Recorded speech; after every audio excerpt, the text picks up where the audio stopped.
This is my last entry in the librarian's log. I don't know why Brevity insists. I never wrote in here as often as I should have. I did at first, and I have reviewed the entries from my apprenticeship to confirm how rotten they were. I was. I can't believe this damned book even kept them. There's no rhyme or reason to it. I'll be glad to be rid of this log. The nattering of the dead.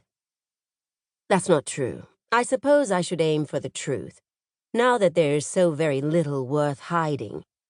Let us try again. I am Claire Juniper Hadley, librarian of the Unwritten Wing. Like any proper storyteller, I have lied. I have plotted and hurt and lied.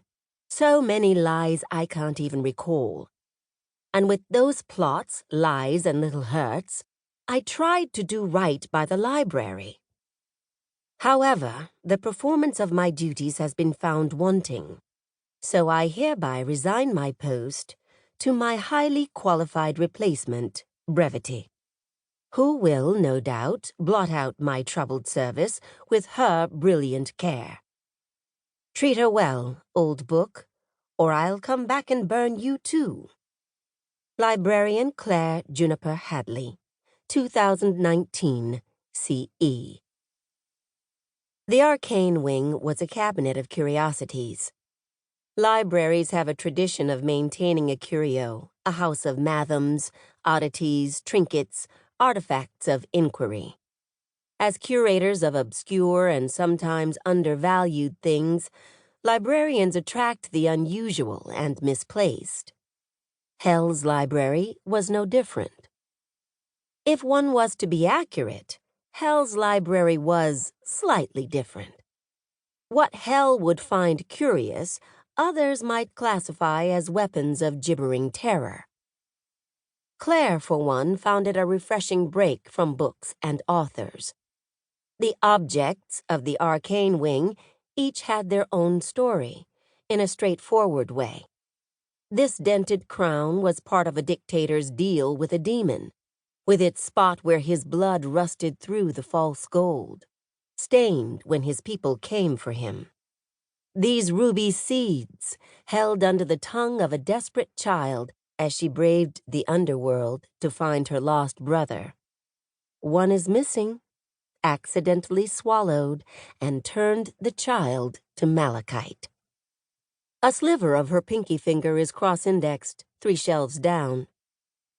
Each item held a story, but the story was done. The end. The Unwritten Wing hummed with unstarted beginnings, while the Arcane Wing was sepulchral with artifacts of untold ends. It was quiet, terrible and quiet, and it left Claire feeling like one more artifact. Like her story was done and told. Here, the disgraced former librarian of Hell's Unwritten Wing. See her shadowed eyes, and here are the cracks in her soul, flaws in her craft work where all the purpose has sifted out. See how she moves in endless circles to avoid collecting dust.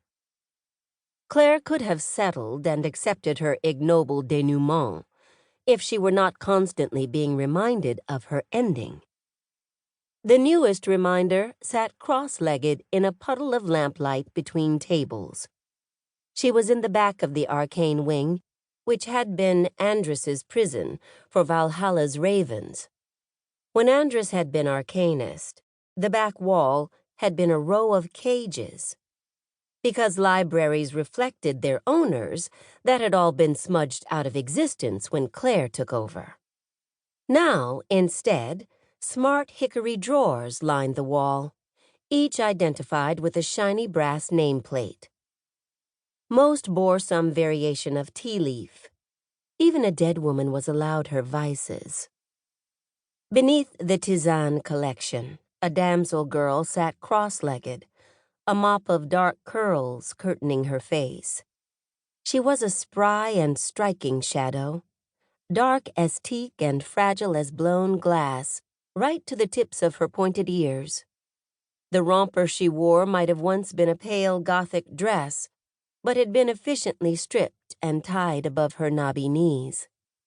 She was a ghostly creature of bony edges, as if peeled out of a nightmare softened into dream.